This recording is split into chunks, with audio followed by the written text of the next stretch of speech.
Thank you very much, Mr. Travis. My respect to Mr. John Ramens, Mrs. Monica Davis, Public Affairs Officers from the U.S. Embassy in Phnom Penh, Mr. Kyle Chia, Dean of TSS, Dr. Mike, Dean of School of Graduate Study, Dr. Sing Sokha, Dean of School of Undergraduate Study, Dean and Associate Dean and Management Team of the University of Cambodia, distinguished speakers, faculty, staff, students, ladies and gentlemen.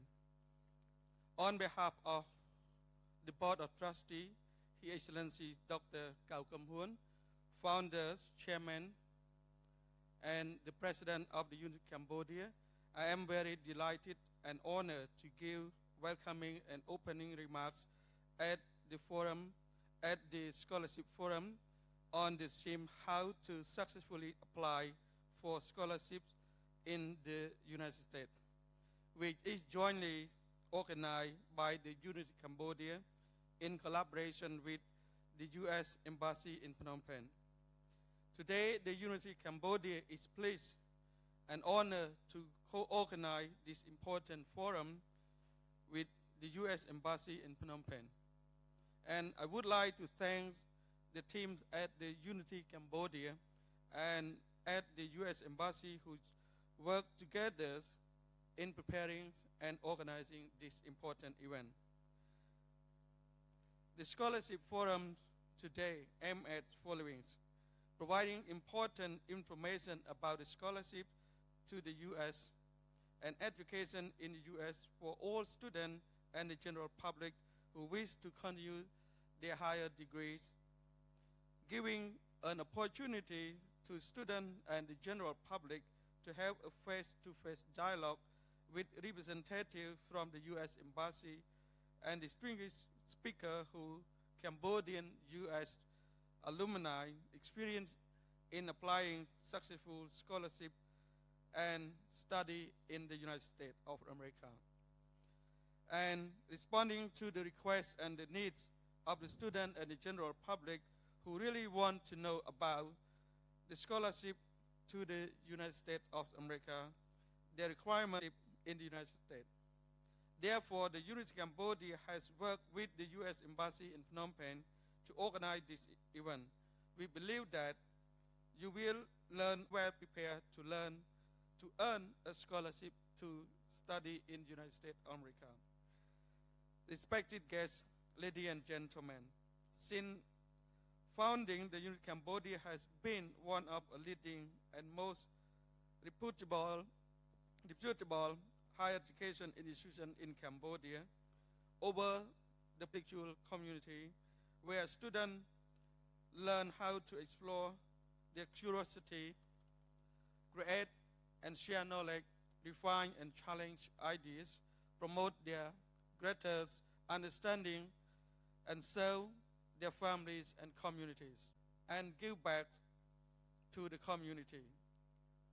UC has one of the most active and developed student organizations in the country, with UC Student Senate members organizing successfully university-wide functions that include the educational, social, cultural, community service activities. Our debate team had won numerous competitions throughout the years and remained one of Cambodia's top university debate clubs. To continue to support and contribute and socio-economic development, to that the University of Cambodia have awarded 3,550 scholarships covering full tuition fees to the highest achieving students. This year, from semester 1 of academic year 2016 and 17, the University of Cambodia offers another 551 scholarships to study in associate degree, bachelor's, master, and doctoral degree program. UC has organized many conferences, seminars, workshops, forums and public and eminent persons and experts in related fields, academicians and researchers from the governmental ministry, international organization, non-governmental organization, management, faculty, staff, students, and general public of the University of Cambodia for further capacity building and skill development. Respected guests, ladies and gentlemen, once again, I do believe that this important forum will provide Cambodian U.S. alumni about the student life, studying, and social exposure during their study in the United States of America. I would like to encourage you to challenge this distinguished speaker with friendly and understanding questions and comments. Last but not least, and I would like to declare opening the scholarship forum. Thank you very much.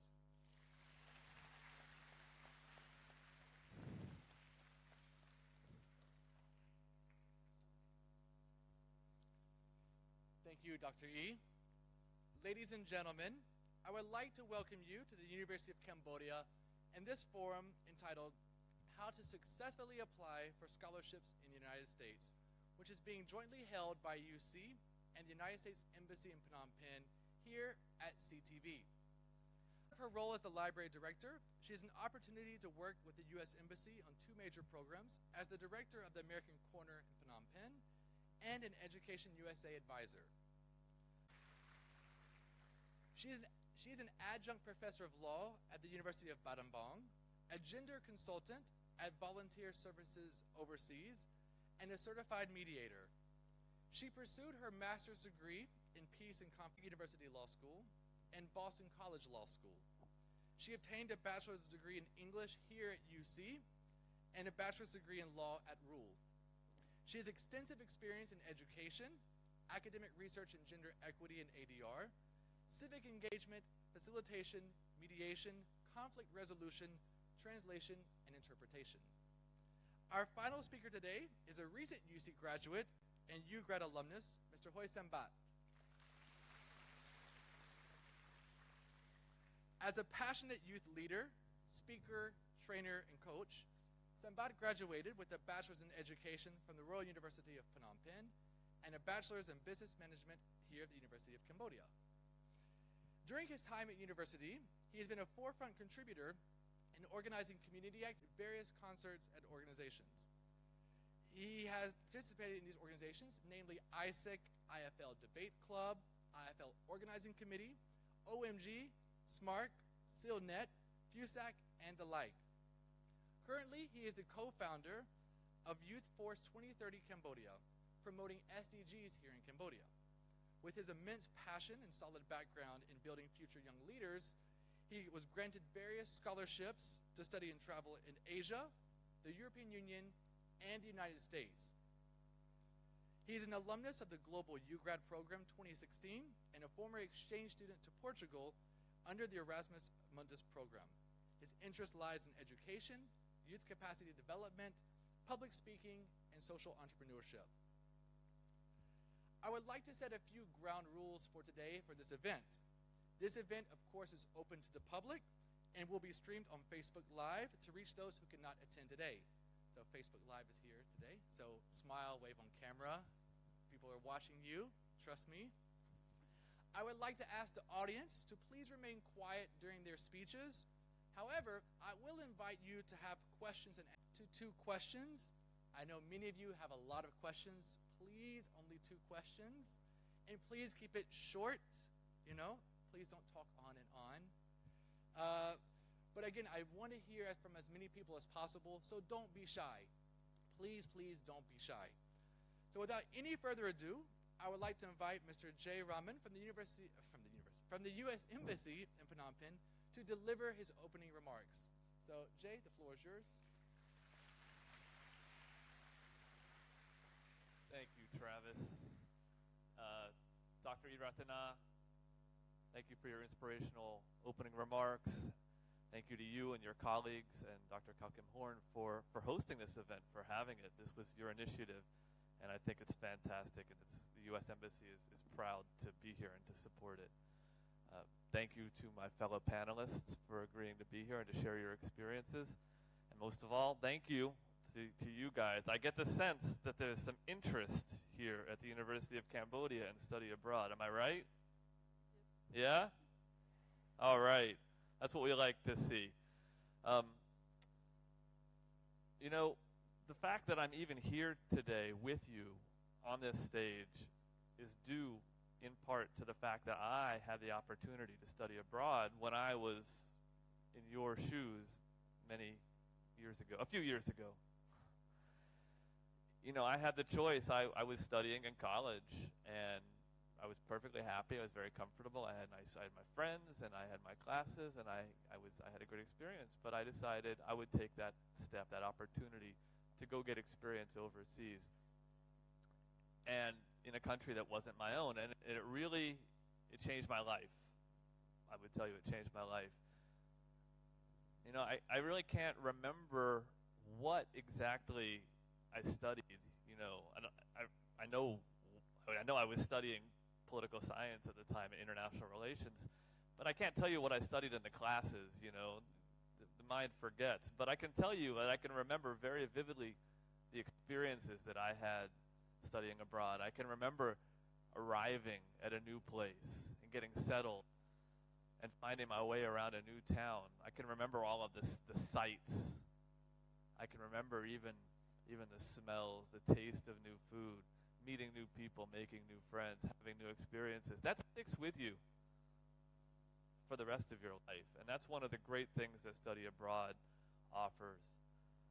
At the time, I was interested in studying political science, but I didn't think I was ever going to be a diplomat. That thought didn't occur to me at that time. But somehow in the back of my mind, it must have been planted there, because I went to law school, I became a lawyer, but I couldn't shake it from my head that I wanted to get back overseas and to have more experiences like the ones that I had in college. And so at some point, I made the decision to go and be a diplomat. And when I became a diplomat, I decided to work as much as I could to help other young people have the same opportunities. And so I'm the public affairs officer, and I do a lot of different things with my colleagues, my American colleagues and my Cambodian colleagues. But going out and talking to students and helping them make good decisions about whether they want to study in America, and helping them to learn English and learn academic English and professional English really makes me very excited to do what I do. You know, one of the great things, and one of the differences from when I was a kid, when I was a young adult, decided to go overseas, is it's so much more accessible and possible now than it ever was. The world, we all hear this all the time, is a smaller place. It's shrunk. It's easier to travel from one country to another. Colleges and universities are more accepting of foreign students. There are more options to choose from. There are more possibilities for you to finance your education abroad. So it was possible back when I was in college. It was definitely achievable. But for you guys, for your generation, for people who were born 20 years ago, it really has become something that's accessible for so many more people. And this is really great. U.S. universities in particular are opening, and they're welcoming to foreign students. I think you'd be surprised to know how much you guys, Cambodians, Southeast Asians, are wanted at U.S. universities. U.S. universities are looking to diversify their student body. Most people don't go to college to learn things that they already know. They go to college to get new experiences, to learn new things. And part of that is learning from your teachers. But part of that is learning from each other. And if you just go to a school that has people who think like you, you're not going to have the same breadth and depth of experience. So U.S. universities know this, and they want to attract students from across America and from across the world, because you guys bring different ideas and perspectives and opinions, and they want you to come and they want you to share it. And the U.S. government, U.S. Embassy also wants to promote this. And so we have some great scholarship programs. We have the Fulbright program. Has anyone heard of the Fulbright program? Yeah, I see some hands. Do you know someone who's been on the Fulbright program? That's our most famous one. It's a 2-year master's and PhD level program. So it's very elite, very competitive, but it's outstanding. But then there's the Global U-Grad program. We have a Global U-Grad graduate here on stage with us. But there's many other. I'm not going to list them now because there's too many to list. The point I'd like to make is that although we offer a good range of programs, that's just the tip of the iceberg for what's out there. If this is the number of study abroad opportunities that are available, this is how many are from the U.S. Embassy. The rest come from a variety of sources, from the universities themselves, from private foundations. And that's particularly true when you're looking not only to get into school, but to get financial assistance, as I imagine many of you are. And managing, combining that package of finding the right school with the right financial package can be a challenge. So this seminar is called How to Successfully Apply for Scholarships to the USA. And since I get to speak first, I get to be the one to break the news to you guys that there's no single magic formula for how to apply for scholarships to the USA.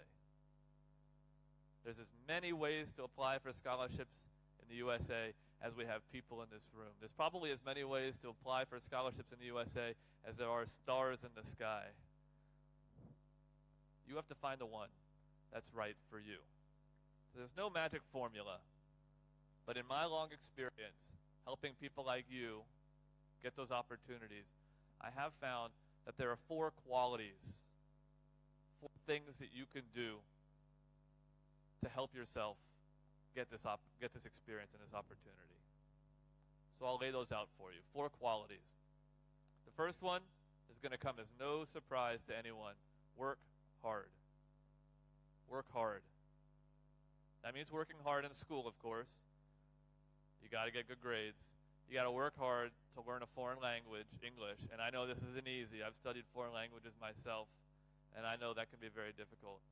But it also means working hard to research schools, to research scholarships, to research funding opportunities. This is work that you have to do. There are opportunities out there to be found, but they won't find you. You have to go out and find them. You have to work hard. But by being here, you're already taking a step. You're showing us that you're interested, that you have the desire. So that's a great sign. But know ahead of time that it's not going to be an easy, simple thing.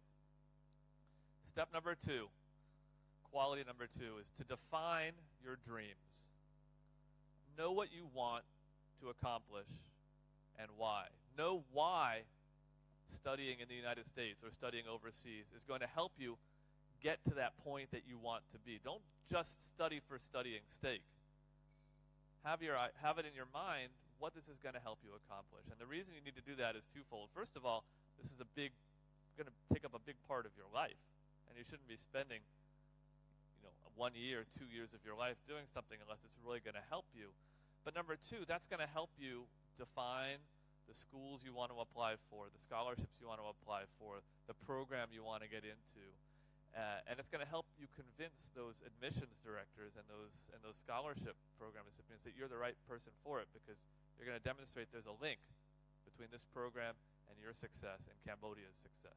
So define your dreams.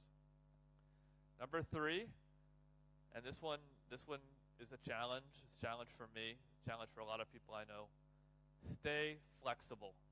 You have to show flexibility. A lot of times I see students, they tell me they want to study abroad. I say, where do you want to go? And they say, well, I want to go to this university. I want to go to X university. I say, that's great. But have you thought about what's going to happen if you don't get into X university? Oh, I don't have a backup plan. Really? Because there's 5,000 universities. Is that right?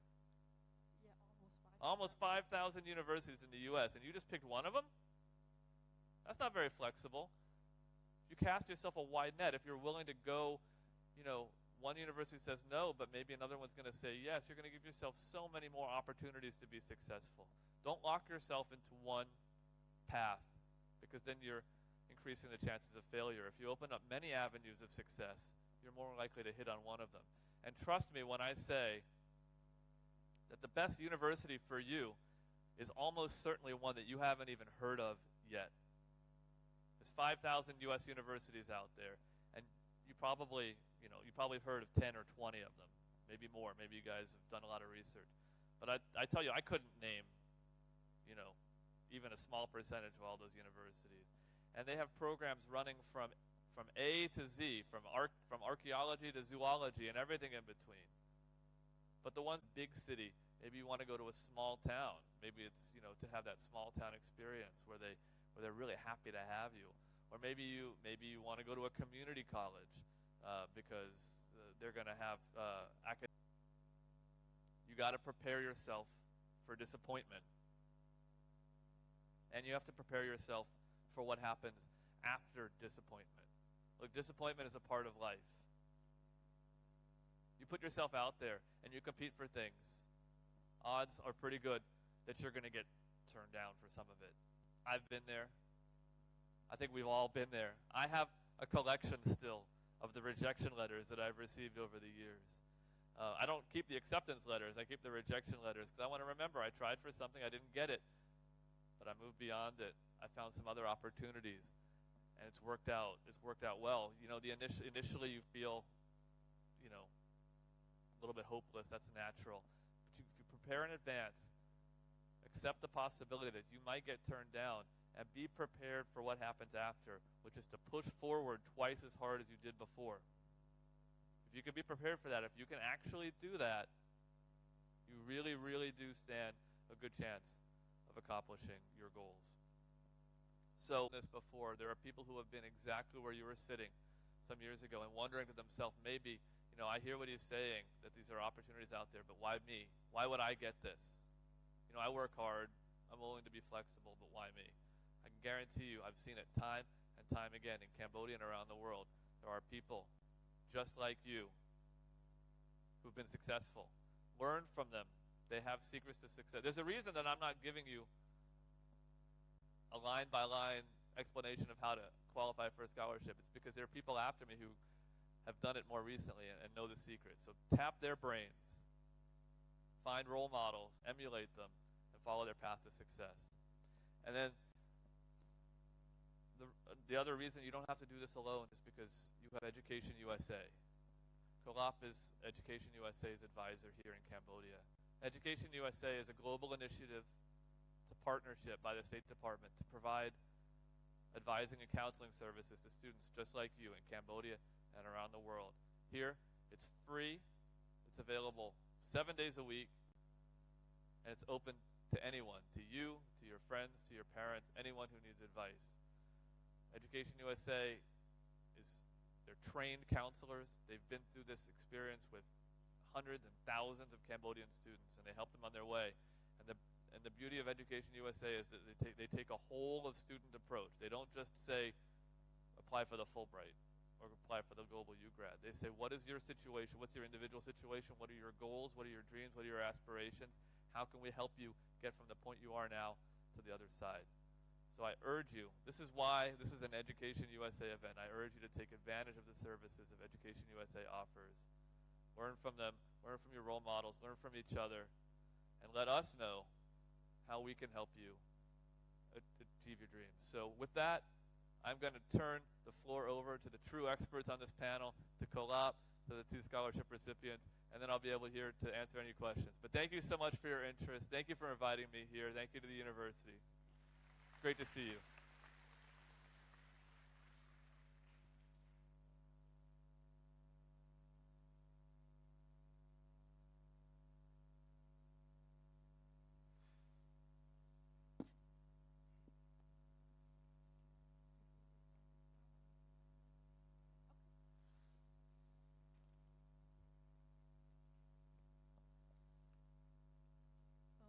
Good afternoon, everyone. My name is Golab Mao, an Education USA advisor here in Phnom Penh. So I just want to reiterate what Jay has mentioned about Education USA. It is the U.S.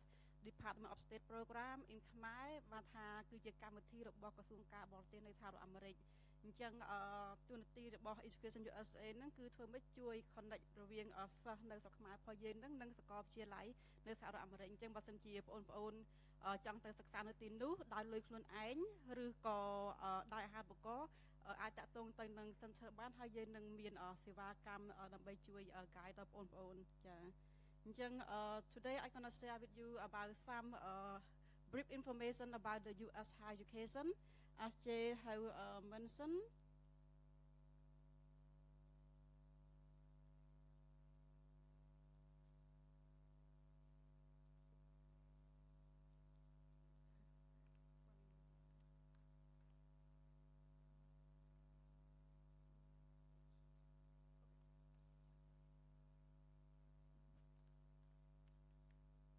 So as Jay have mentioned, we have about 4,500 US college and university. That there are so many college and university over there. So which one is gonna be for you, right? So that's why we have Education USA here to help you to identify which school is best for you.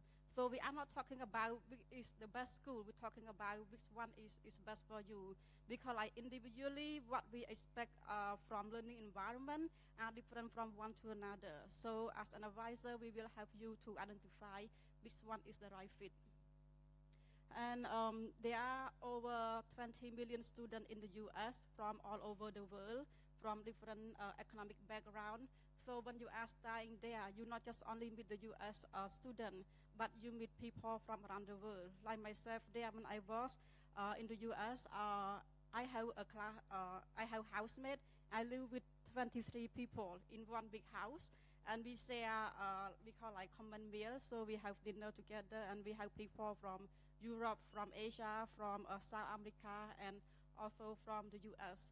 So learning in the US not just only learning from a classroom or your classmate, but learning from your housemate, your friend outside of your school, or even though in a restaurant or in the shop, like anywhere you go, you have an opportunity to learn something about the US and about, of course, English, because you cannot escape. For example, in myself, I was in University of Wisconsin-Madison. I was the only Cambodian there. So I have no way to speak Khmer, but to speak English to survive. So I speak English to Americans, I speak English to Chinese, to like people from different from mine. That was a very, to me, a very rewarding experience, because then you can learn like how Americans speak English, British speak English, French speak English, and sometimes like French people, they complain about like, how Americans speak English, so we make a joke about those. So sometimes by learning, but also can have fun by just engaging with people who are different. So I'm gonna show you some U.S. campuses. Just some samples. So here is kind of like one campus we call like in urban area. So when we talk about like campus in urban area, it means that you're gonna see the campus surrounded by tall buildings with so many cars. And here we call rural area. So when we talk about rural area, it means that you will see a lot of green. So if you love green and you want a bit more quiet, less building, less car, less people, maybe rural area is the best option. Here is a school on the top of mountain.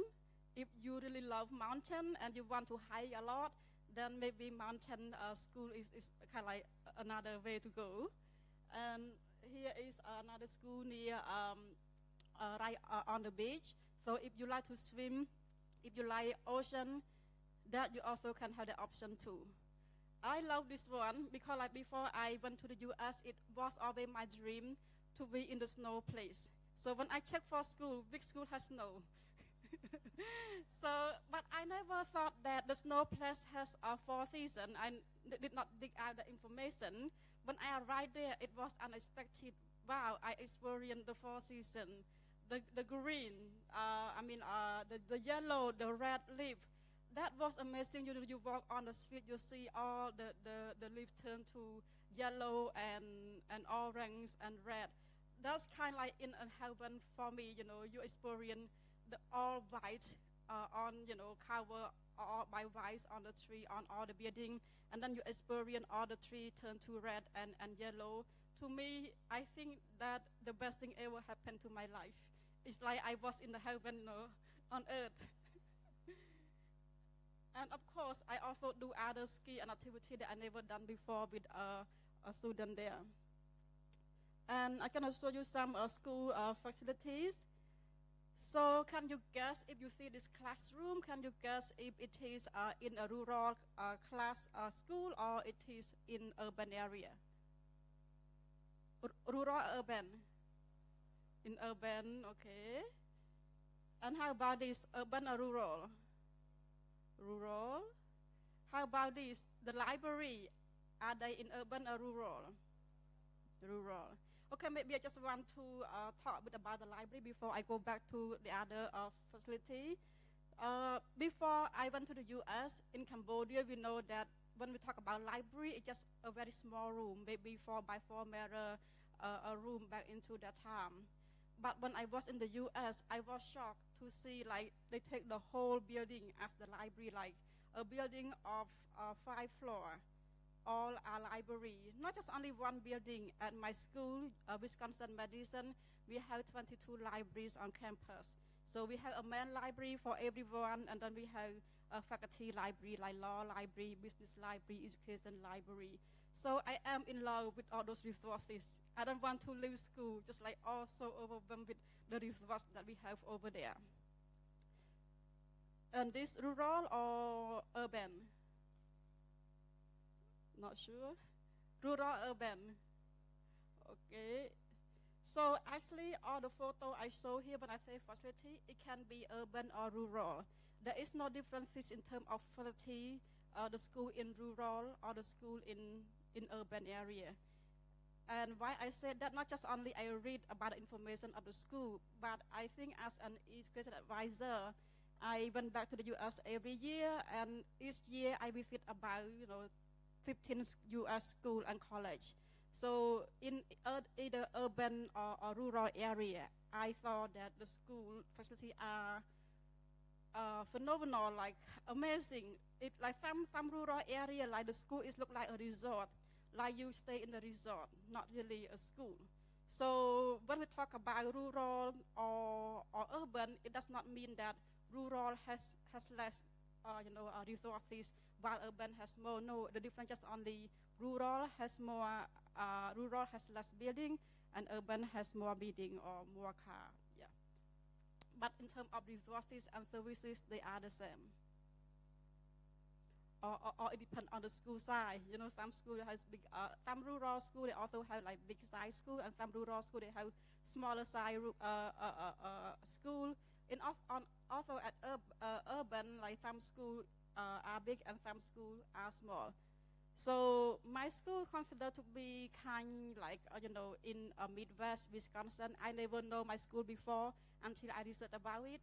So maybe they call it kind of like, not rural, but kind of like not urban, but it is a very best school, one of the best schools in the US. So before I went to the US, I always thought that, as a student, we must study all the time. But when I was there, I kind of like changed my mind a little bit. So I take an opportunity to engage with students over there through not just only for classroom activity, but also fun activity. So I joined outdoor club. So we went, to explore the wood, forest, and also ski. And of course, there are like hundreds of activities that you can engage on campus. It can be dancing club, it can be outdoor, can be your subject club, like hundreds of clubs that you can choose from. And here is just one database that can help you identify some school that might fit your need. But still, database is a machine. You still need a person to really provide you some direction and insight information about a school. So here, one of the tools that you can use, and then an education USA advisor will can guide you more, give you perspective about the school that you select from the database. I think because time is limited, I'm gonna go very fast through all this. And if you want me to show you how to use this, come to visit us at the center. So here are some, like Jay have mentioned, the U.S. Embassy manage some scholarship, but it's very, very small amount of scholarship that managed by the U.S. Embassy. There are scholarships out there that offer to international students from the U.S. university, from other private sector. For example, here like Civil Society Leadership Award from Open Society Foundation, ADB Japan, Joint Japan, and East West. The difference is that this below for scholarship, you have limited choice of U.S. school because like they partner with amount of number of U.S. school that you can apply for. But with Fulbright scholarship managed by the U.S. Embassy, you have more choice in terms of select a school than the other for a scholarship. This only for girls. The boy don't need to relook at them. So for girls, beside the other scholarship on the previous slide, you also can consider this option from this, but it's not the full scholarship, it's just like partial scholarship. So for example, I got mine from International Peace Scholarship. So this foundation, they collect money for women. They also have some scholarship from U.S. university. Here just some example. For example, like Texas Christian University, they offer from $20,000 to a full scholarship, and then Willamette they offer like from 10 to 100% of full tuition fee. So when you read information about scholarship, please make sure that are they full for tuition fee or full for tuition fee, room and board. Sometimes they say full scholarship, but it is full of board. And then Pepperdine University, they also offer scholarship for a law program, and it is only for full tuition fee. It means that if you want to study there, you have to look for other source of money to support your living expense. In case for women here, if you want to go to Pepperdine, you already got the tuition, so you go to the previous organization for the living expense, for example. So sorry for the men, but like women here have more option, more opportunity in terms of scholarship. This is just kind of like generally, not exactly every scholarship, but generally if you want to apply for a scholarship, one first thing that you have is English proficiency. So you have to have a high English proficiency. For example, Fulbright expect you to get 88 and above for IB internet-based TOEFL, and you also need some of scholarship require GRE or GMAT, while other not. How many of you here know about GRE or GMAT? So generally, this is kind of the test for graduate program in the U.S. I mean for master and PhD. Not all the school require the test, but many schools require GRE or GMAT. For if you are doing business school major, it means that you take GMAT. If you are doing non-business major, you take GRE. But for law and medicine, they have different tests. The rest fall under either GMAT or GRE. And some schools might take either one of them. So it depends on the school that you applying to. Generally, I should put extracurricular. So for you to apply scholarship, generally they kind of look for a person who do something outside classroom. And why they expect that? Because there are many reasons, but some of them, like by just only studying in the classroom, you learn so little. But by engage in other activity, you can the activity might inspire you to explore something, and also those activities might help you to learn who you are and what you really want to do in life. So by engaging, it helps you to improve your leadership skill as well, improve your critical thinking. By engaging with those activities, it helps you to learn your subjects better. For example, if you learn about leadership or ethics in the class, how much do you understand ethics or leadership? Unless you really engage in those activities, then you really understand the level of those terms. So it is so important for students to engage in non-classroom activity in order to really transform yourself and also to prepare for some scholarship opportunity as well. Beside the scholarship, for example, if you have some money or you got some parts of scholarship and you are so strong in English and you have some research skill, then you also can get we call like assistantship. And generally, this can be like full ride scholarship. So, for example, at Cornell, if you get this position, they all paid for you. You have some stipend, full tuition fee, and health insurance. So many U.S. schools offer we call assistantship in terms of teaching assistant or research assistant.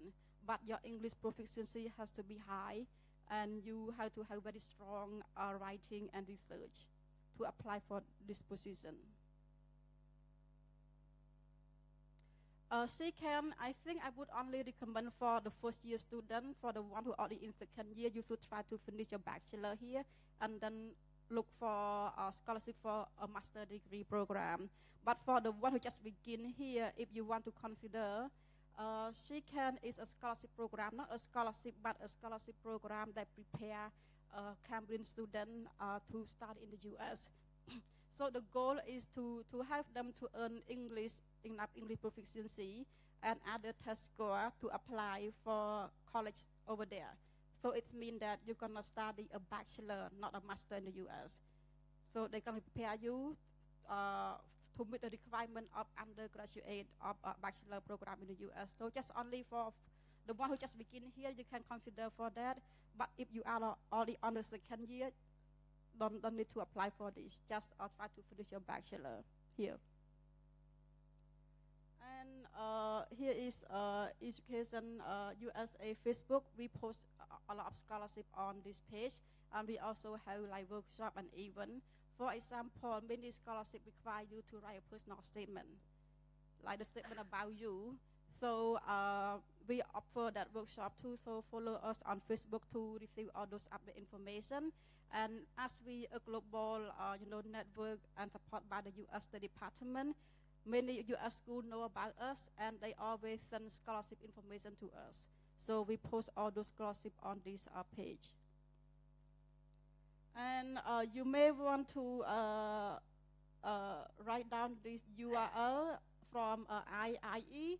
They also compile information about scholarship. It's a database. So it is called like fundingusstudy.org, fundingusstudy.org from IIE. And that's it for my presentation, and I'm looking forward to answer all your questions. Please do ask a question. Thank you.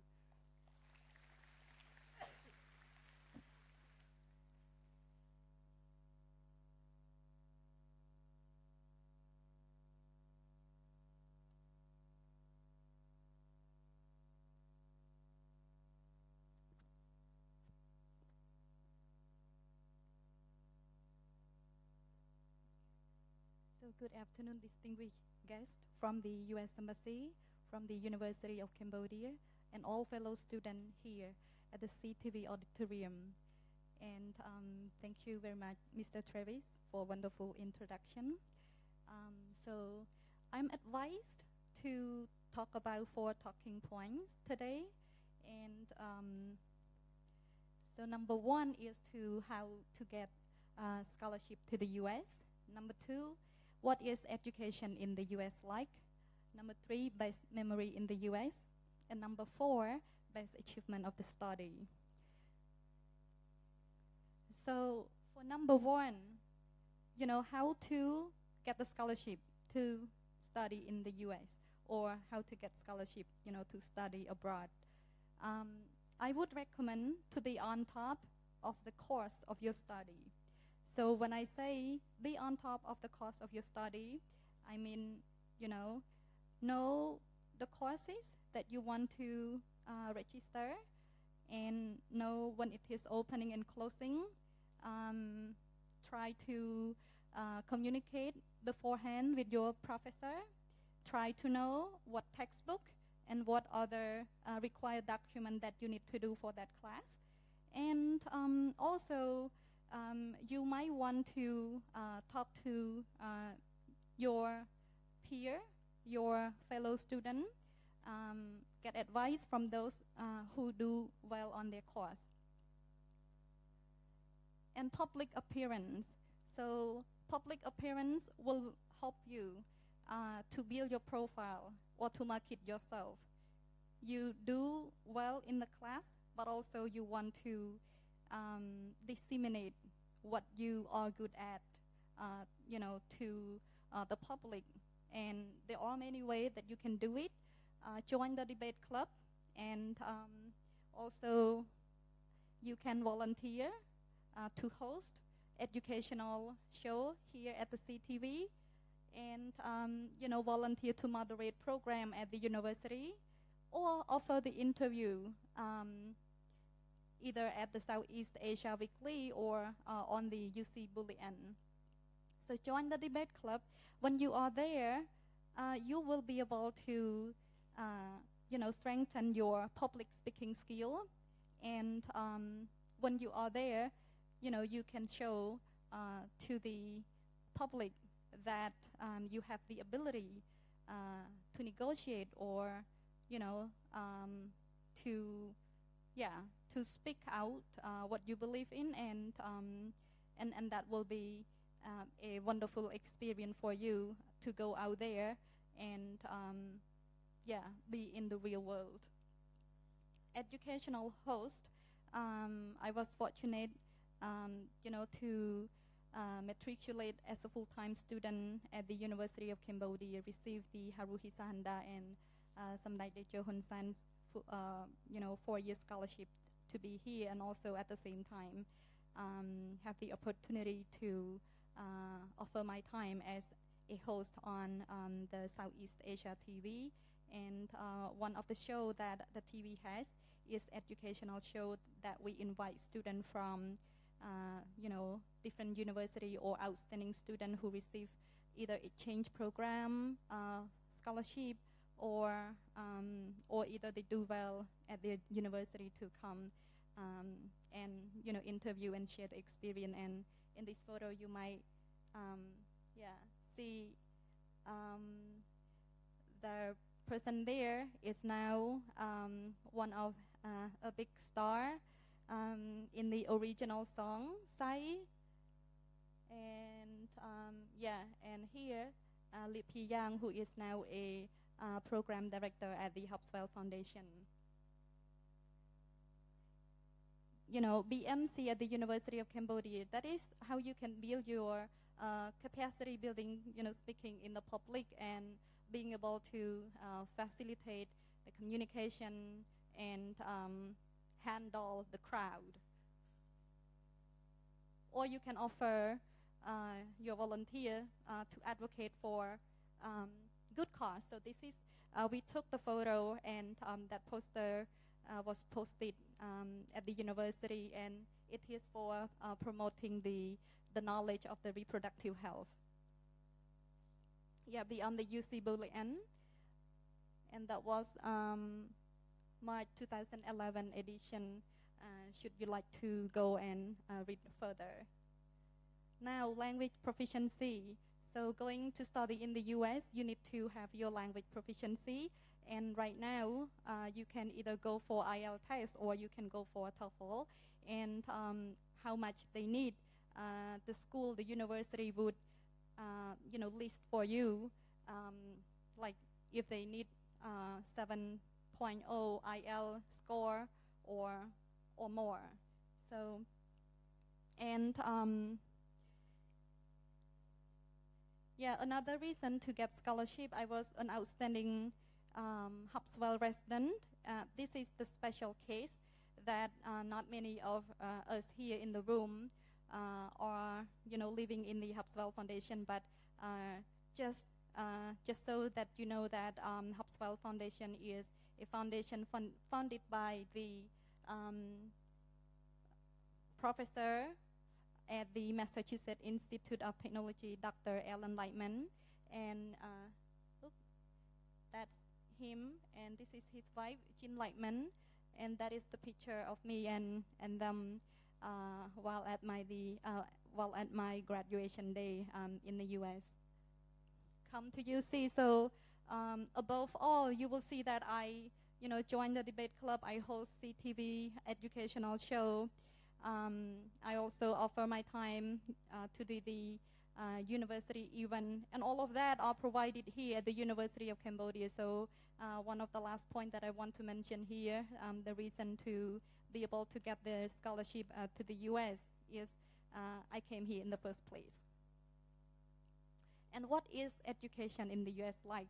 I would explain it. It's like a complete package. It's like a one-window service, and it's like a one-stop and shop. Okay, what do I mean by that? So library, like they almost open the library, like almost 24 hours per day. It's only, 3 or 4 hours that they will close and then they open again. And so students can either spend the whole time there at the library, or they can maybe even sleep there. And there are a lot of ways that you can do to research. You can either read the hard copy, or you can, use your school ID and your school credential, and you can either read it through the database or through the LexisNexis. Accommodation, it comes as a full package, and the school is there, and the place that I live, I stay, is there too. So behind me, that building is the dormitory that I stay. Full package. One more time, meal was provided, and I am on 19-meal plan, 3 meals per day, and from Monday to Friday, and then 4 meals on weekend, because weekend we would have brunch and dinner. We don't have, really breakfast at all.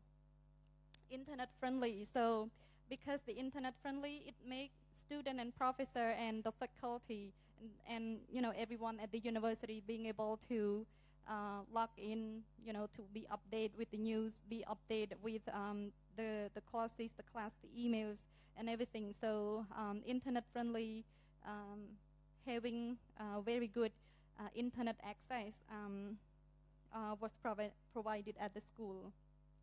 Well-equipped school facility. So I show you both the student ID card at Bard College and also at the University of Massachusetts. With that card, I can go to laundry. So pay with that card. I can go to the library or the printing place to print the document out of that card. And I can use the shuttle service at my school, so it's really convenient. And gym, so beside meal plan, beside library, beside accommodation, beside classroom, beside school facility, you have time, to fit yourself, like to put yourself in staying in shape by going to gym, and that is the cabinet. For everyone who go there, and they can put their stuff in. Okay, so it was a full package because we were provided a special treat. We would either go for the retreat in the countryside, or we will offer a special trip to New York City, watch the Broadway show. Back then it was Godspell. And outdoor activity. Here in the Michigan Lake, kayak and sailing. And also another special thing at the school in the US, one of the course provided students with the opportunity to go to other university to do Model United Nations simulation or Model Arab League, and that picture was at the University of Columbia. Best memory in the US, I wrote down Amazon, but it's not coffee here. And visiting dream places of of many, Mobilization in the Air, on the Ground, and on the Ground, original copy and autograph by the author, free admission and flowers awarded, and multinational friendship.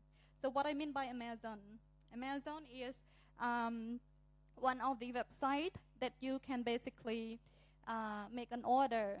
So when I say make an order is, to buy either book or other study supply or, computer. Yeah, it's from school facility to many things that you can find on Amazon, and it is online. And this, there in the US, I was a student there, and I was provided, my individual mailbox. So anytime that I go online and make an order for book or other study material, then I am sure that my book will be delivered to me. So it accurate address there that make it easier for us to get things online and get it physically.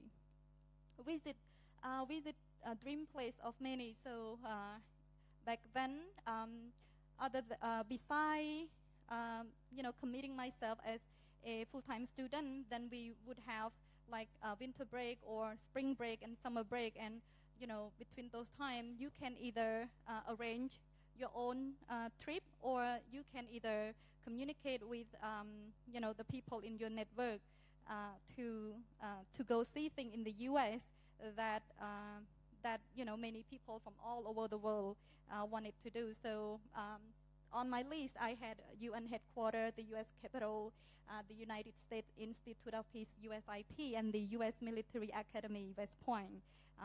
If you read the UN, one of the, Samdech Johan San's son went there. So UN headquarters, it was there in the US Capitol, the USIP, and the West Point. Mobilization, I wrote it down: in the air, on the ground, and on the ground. So with either credit card or Visa card or your debit card, you can make the purchase of your flight ticket, of your subway ticket or your bus ticket, and you can mobilize yourself with all those options. If you want to mobilize from one place to another by having yourself on the ground, then you would take subway or metro. And if you like to be on the ground, then you can take taxi or bus or shuttle. And if you want to make it very quick, then you can fly. So there I show you, this is the subway ticket for New York City, and this is MBTA, we call it MBTA card or Charlie card for Boston. And this is the metro in Washington, D.C., and one of the flight that I did. And this is, the metro at the Washington Ronald Reagan National Airport. Original copy and autograph by the author. So what I love very much is to be able to get an original copy of the book, and then being able to meet with the author, with the writer, and being able to get an autograph from them. So one of the books that I show you here is Nelson Mandela, My Prisoner, My Friend. So Nelson Mandela was an activist to end the apartheid in South Africa, and back then Crystal Brand, the author, was his prisoner guard, and it was an interesting friendship between the prisoner and the prisoner guard that that the book is special. So that's the book, and that's the autograph that I got. Here is Mr. Crystal Brand, the author, and he is the former president of the South Africa, Nelson Mandela. And here's me with author Crystal Brand and our faculty at the school, at the University of Massachusetts. Free admission and flower awarded. I think this is what my, the second last of my best memory. So we would do the culture show where students from different places of the world would perform, or what they have brought from home. So me, I sang Cambodian song wearing the Cambodian traditional clothes, and at the end of the show, you would get the flower awarded, and that is one thing that I like also. So multinational friendship. So like the guest speaker Golab have mentioned that you will be able to learn, to share each other knowledge, friendship, the culture, and many other aspects of life and education from international students who are there to get their education in the U.S. because it is a place of diversity that you would meet a lot of international students. And my best achievement of the study, which is the last point, is I wrote down Resolution LLC International Internship, attendance at Mediators Beyond Borders International, 2 years in a row in Bucharest, Romania, and Jakarta of Indonesia, Best Alumni UC Award, Clean Drinking Water Project, Lecture World Legal Tradition Seminar, VSO Cambodia, and International Network. So the Resolution LLC International Internship is the place that I did my internship on mediation, and that is the place that I got the opportunity to be as a guest student at the Suffolk University Law School and Harvard Law School, and also be able to observe and shadow mediation from lawyer and high-profile mediators. Bucharest, Romania, 2015. So I mentioned that I received this fellowship 2 years in a row. It is a 2 weeks international program that brings together women from many different places of the world who advocate for peace and mediation. And I was invited to be there. And the next year was in Jakarta, Indonesia. The best UC Alumni Award, just took place recently. And the water project at Watgo Secondary School, I would say it is one of the best achievement of my study.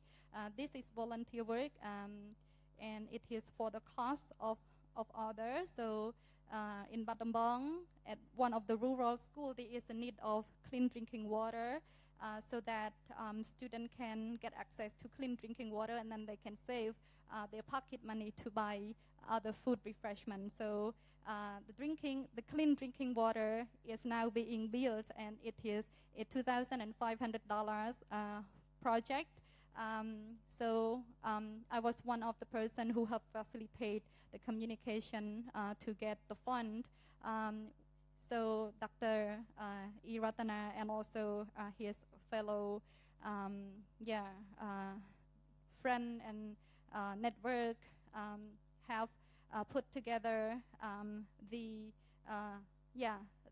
money, their own money to fundraise, and we from the Office of Graduation of Ministry of Education, Youth and Sport, we received $2,000, and we also received through the other way of fundraising through Wing, and that is given from the alumni of IFL and from other Rotarians. So we finally reached $2,500, and now the clean drinking water project is being built. That is what it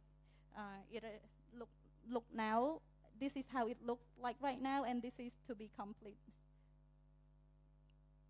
Lecture World Legal Tradition Seminar. This is the group photo that I had with my students, and you would see that the students are from different professions. So they rank from the national police to soldier, to school director, to monks, and it's a little challenging, to be a young lecturer and be with many students from many different professionals. But we end up, yeah, having a good class together.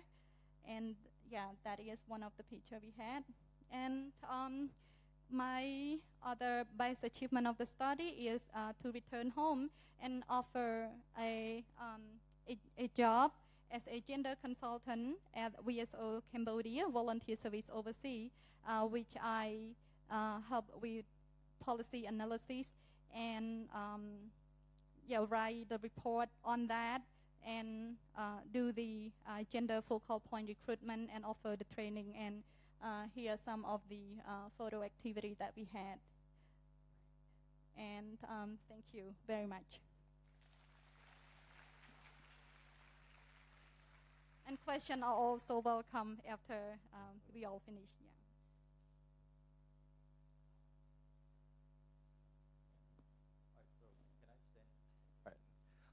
I want to switch the focus from the podium into me, so that you're not gonna look at the podium, but me. Okay. So I'm kidding. So first of all, thank you so much, Travis, for your wonderful moderation throughout the entire event. Special thanks to U.S. Embassy, Monica and Jay, and also UC University of Cambodia, Dr. Irotana, and all of the distinguished lecturers and fellow UC students, my friends. Good afternoon. Oh, last but not least, I would like to say good afternoon to my dean, Gina, and my teacher from College of Management, teacher Suwil. And both of them have shaped me into who I am during my time at University of Cambodia. So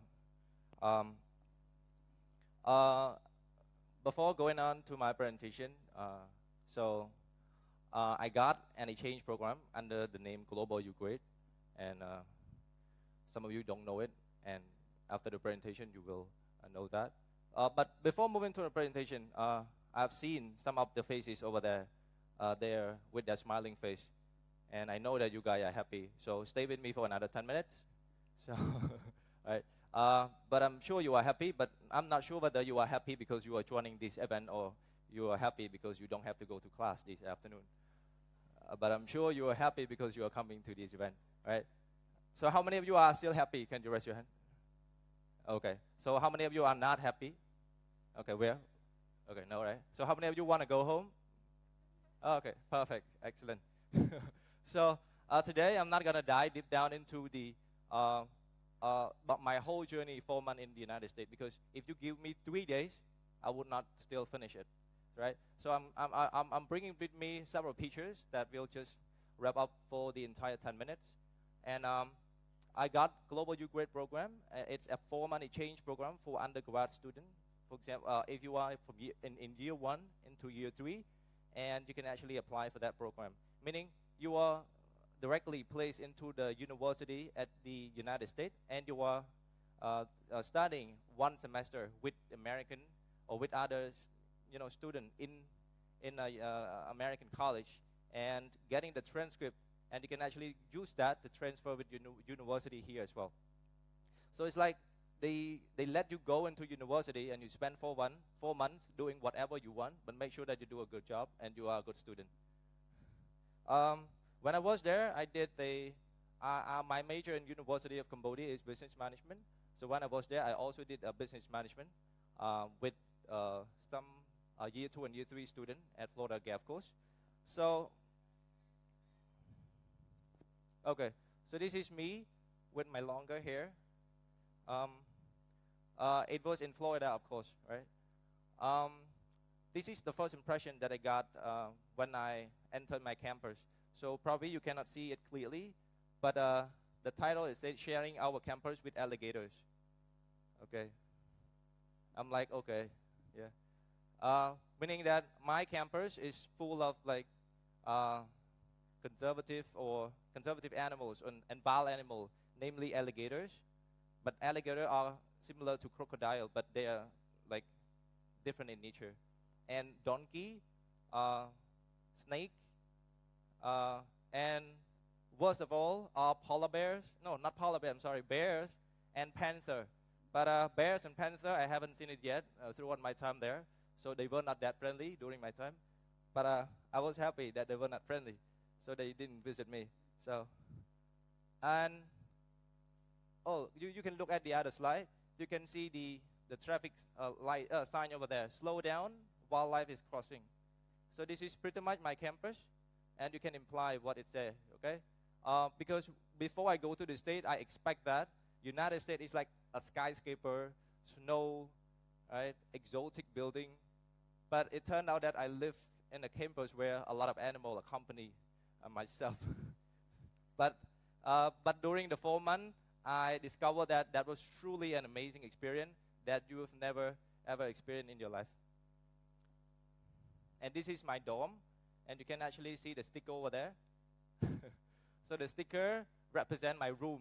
So this is my dorm, right? I live by the North Lake Village. No, it's like a North Lake.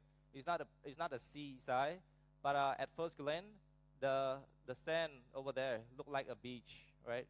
Look like a beach, and I enjoy my time there a lot because when I woke up in the morning, I felt like I'm at the beach, like enjoying the seas, the North Lake and stuff like that. So this is pretty much the campus in the state that I was living in throughout my 4 months. I'm gonna move quickly into the another part of my presentation today. This is one of the most important. This is one of the most life-changing moments that I was in the state.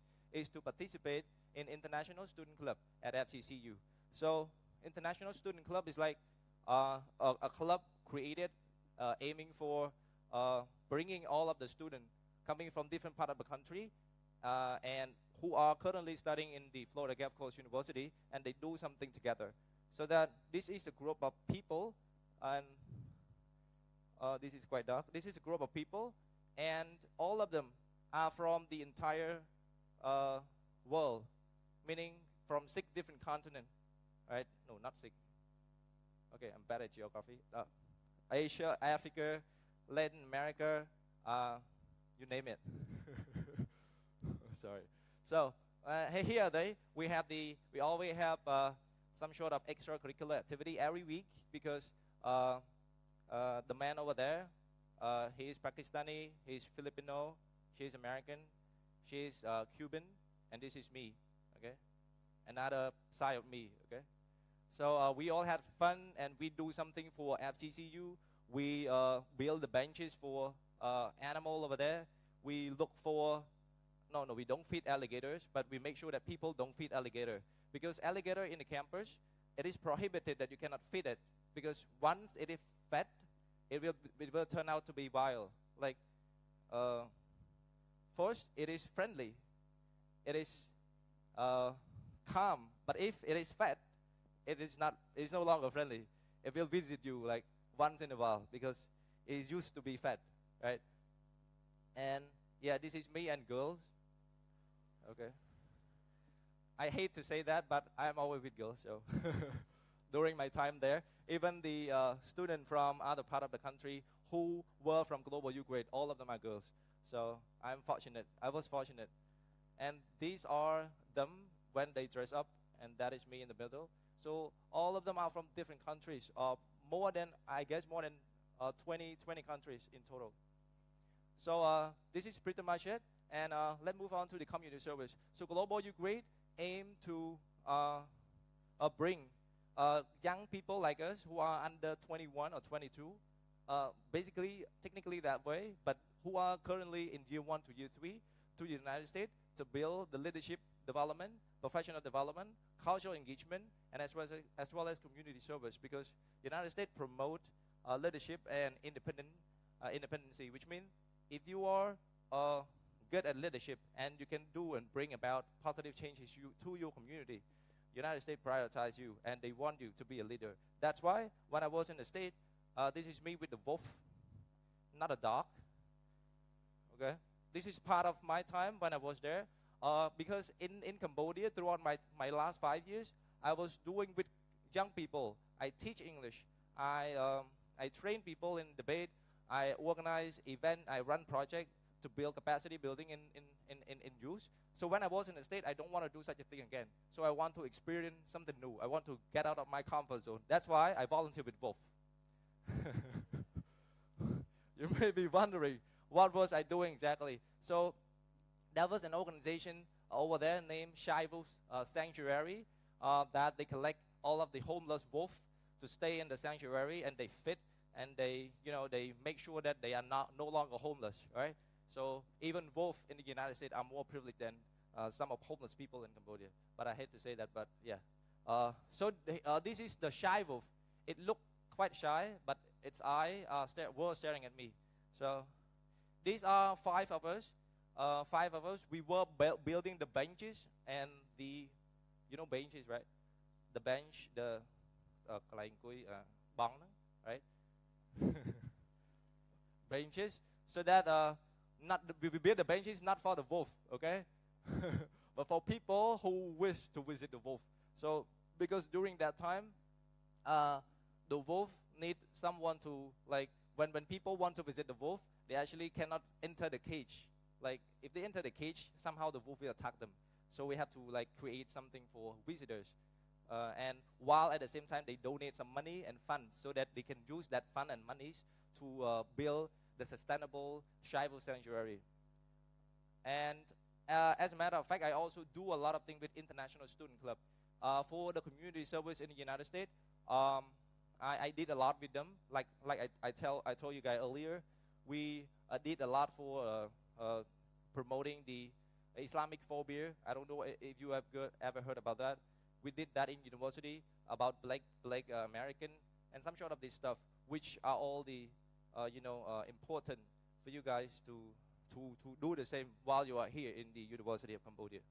So these are the two platforms that I did my community service with. One with the Shy Wolf Sanctuary, and the other one is International Student Club. Let's go to the fun part, student life on campus. I know I have time constraint, but let's go with me. Student life on campus. I'm gonna pick only several of them. So number one, on campus, like our sister have mentioned earlier, that there are so many things you can do in the U.S. college campus, undergrad campus. There are there are football field, football pitch, basketball, and so many activities. So this is the first time I witnessed the ice skating? Yeah, ice skating. All right, ice skating in real life. So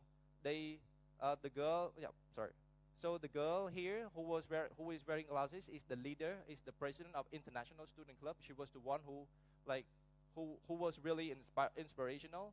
She's the good leader, and she took the photo of us watching the ice skating, but not the field, okay? But not people playing the ice skating, but us, okay? So, and the other one is here. That was also the first time that I experienced the basketball, hype for the first time. Like people were cheering, there were cheerleaders and stuff like that. And rope course challenge, like when you actually climb the rope, and volleyball that I play every day, almost every day, because these guys are really good at basketball. Two of them are from Germany, and the other two girls are from France. And this is not on campus, sorry. Horseback riding, am I right? Yeah. Cultural exchange. Like I told you earlier, the Global Youth Grade promote you guys to actually bring your culture and spread it, disseminate it, and tell your other friends that your country is unique, that your country is what have you got in Cambodia, right? So I did a good research on Google, so I know what I have. So this is me on campus. The first girl is from Kyrgyzstan. There are eight or nine stan countries. So this girl is from Kyrgyzstan. This lady is from Russia. This is me.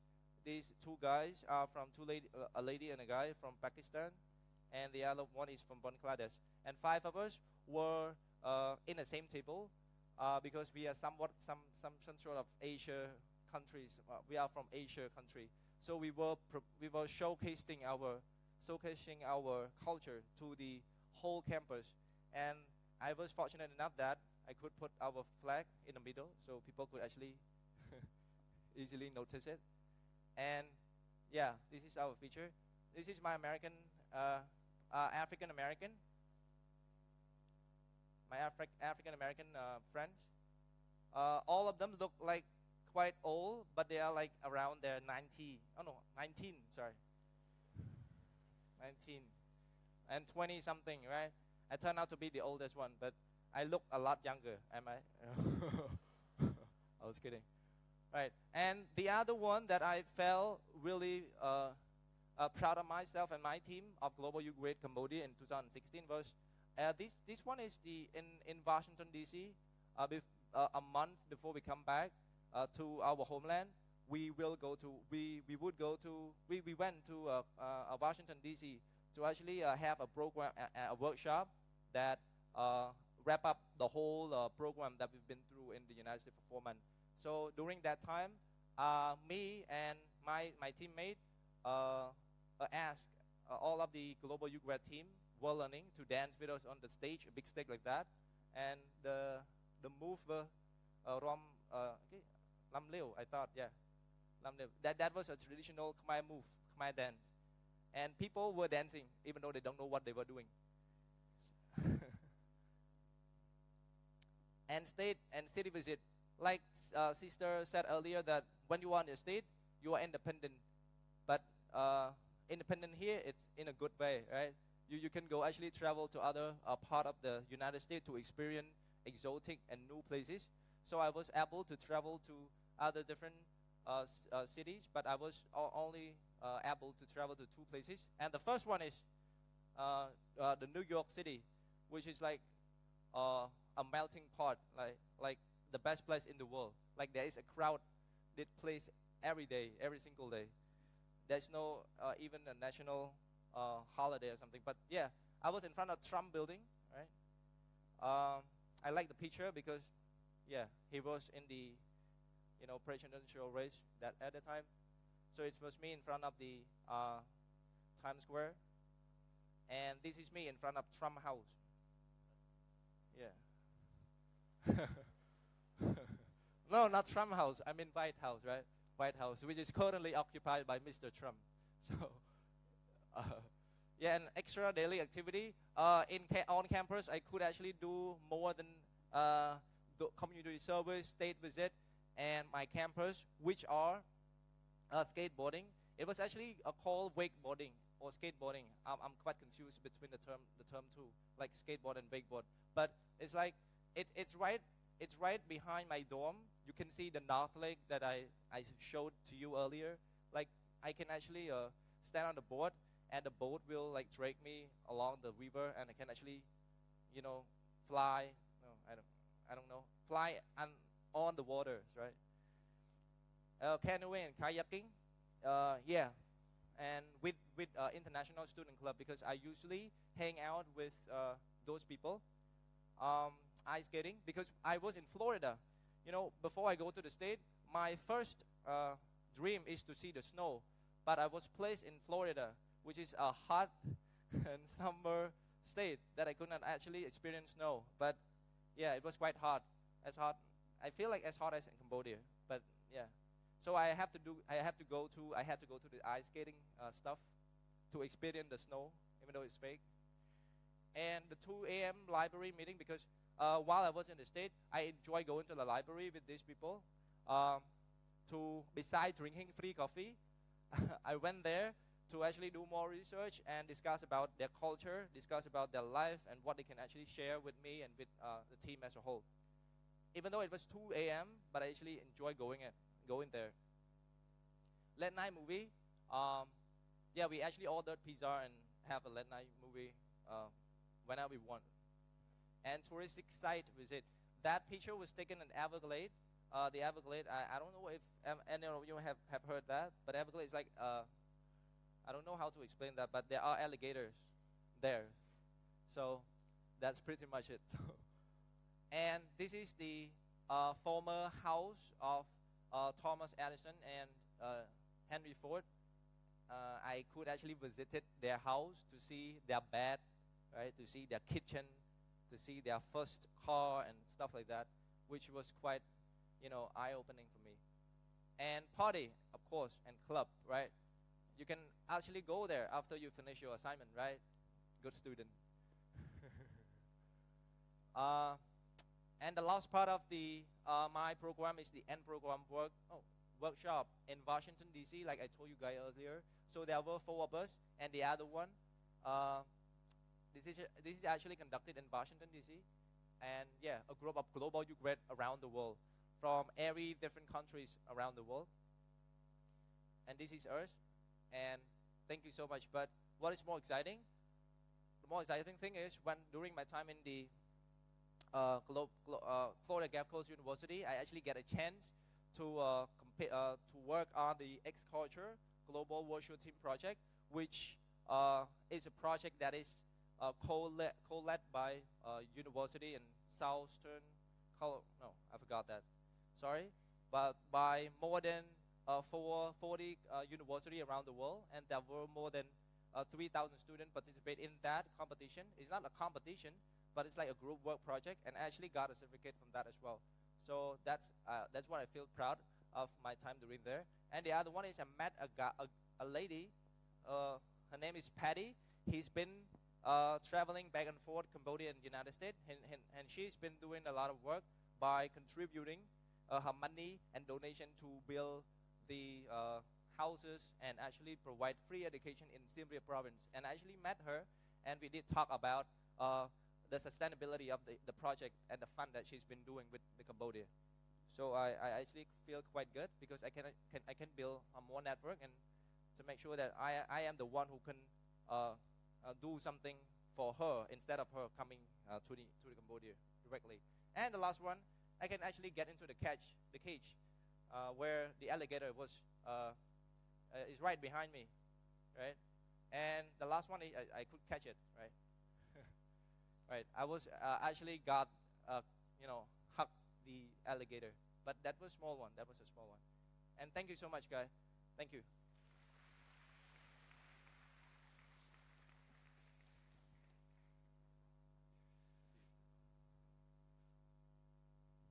Can you hear me? Can you hear? Can you hear me in the back? Oh, good. I'm going to sit here because it's more comfortable than going over here. So let's go give a round of applause for our speakers.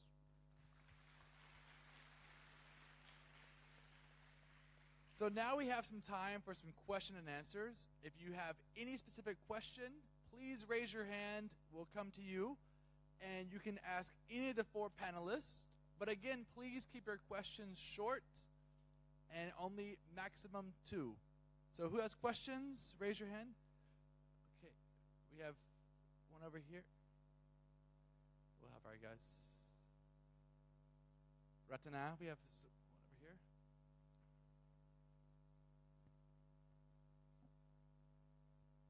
Oh, can you go to the, there we go. Thank you. So say your name and your major as well. Okay. Good evening, distinguished guests and UC faculty, professor, lecturer, and ladies and gentlemen. My name is Yen Malin. I'm from College of Social Science, majoring in international relations. And today, I have a question. Before I start my question, I want to express about my feeling. I'm very pleased to join this event. Very useful. And my question is how to properly prepare yourself to apply for scholarship. As your experience, can you tell me about your experience in applying for scholarship and how to properly prepare yourself before applying? Thank you.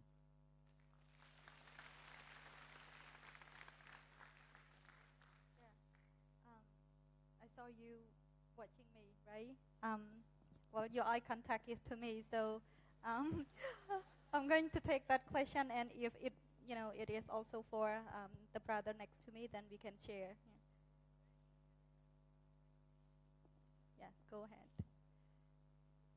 For my experience, I see that for my writing skill, especially for personal statement, I don't know how to write it properly. So can you add for this experience for writing personal statement in order to apply successfully?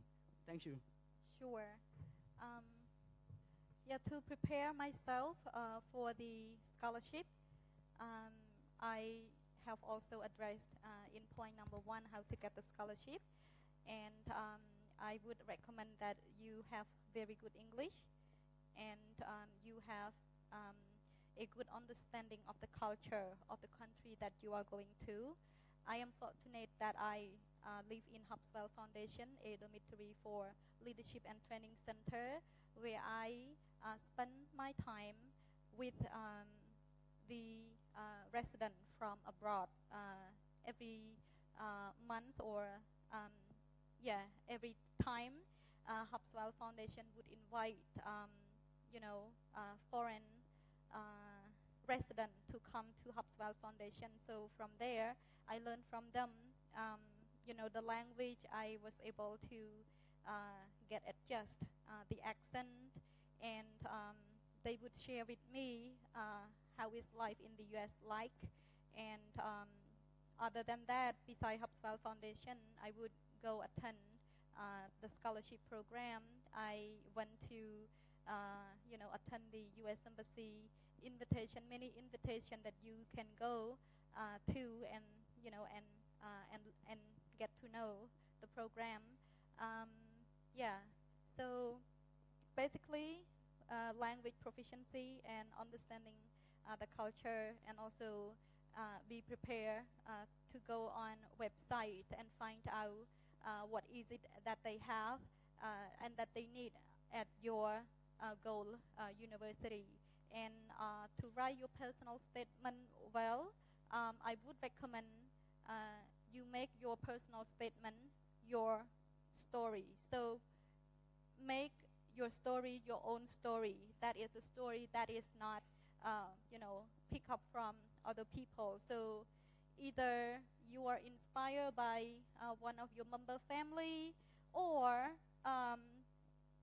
whatever path of life that you have gone through, and that go together with the skill or with the major of your studies. So say, for example, in my case, for my master's scholarship that I got, I wrote in my personal statement that I do not see peace and poverty go together, from my own experience that my grandmother, who was sent and sold from China to Cambodia to work, because the family was so poor back then, and had she not been poor, had the family not been poor, then she would go to school and have a better life. So basically make your personal statement your own story, that that make you special. That's what I would recommend. Yeah. Kola, do you wanna?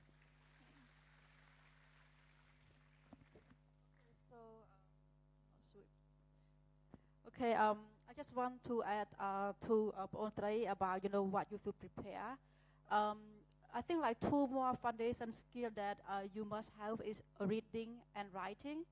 So the reading and writing not just only help you to prepare the scholarship, but also kind of help you to survive the U.S. Education. So that the two that I want to add. So if you think that you don't have a reading habit yet, if you think that you never write, begin now. Reading and writing, reading and writing. And then as we already talk, you have to find your own passion, because like many people gonna have high TOEFL score, gonna have GPA on the school, but the difference is the passion, the quality of who you are. So if you think that you don't really have any passion yet, engage with various activity and then figure it out. What do you really want to do? You have a passion for environment, for gender, for justice, or for anything. So you have to, I think one important element is passion. Yep. Next question? Or Zamba, did you have anything to add to that? It's okay. Who else has a question? Please raise your hand. Okay, yeah.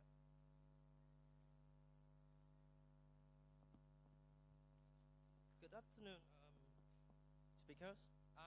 My name is Chen Chun Wei. I'm from the College of Social Science, the major of IO. I want to ask a question, and I put it in short, regarding to the experience in community participations. And I think that it's not only me, but for other students too. When we want to get a master's degree, we have the experience in different fields of our professional career. So it is the requirement that we must to change our experience to the major course.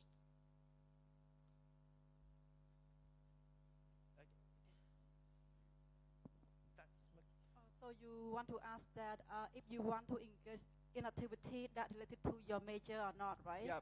Okay.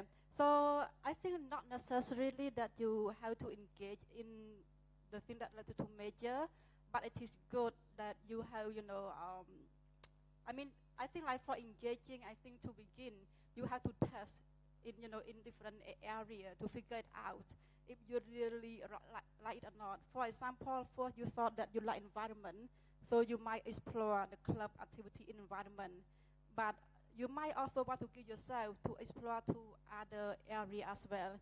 So engaging, it does not mean it has to be related to your major. Next question. In the back too, don't be afraid. I see you.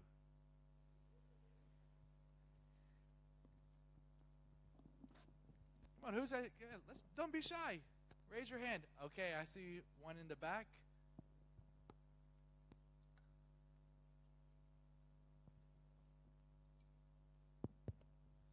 Thank you very much for all for speakers. So you have given me only 2 questions, right? So yeah, I will obey your rules. So one question about like global undergraduate exchange program. We are opportunity that we have time that U.S. embassy and provide a scholarship to Cambodian students. And then I think if it is possible, if we talk about exchange program, if the U.S. student come to UC study here, exchange one program and they can transfer the credit. It is possible? One question. Yeah. And 2 questions. Number two, all the 3 speakers, you got experience study abroad in USA. After that, I show us a lot about you visiting, about life, living across culture, and then achievement. When you come back, what is your idea to develop our country? Yeah, thank you very much.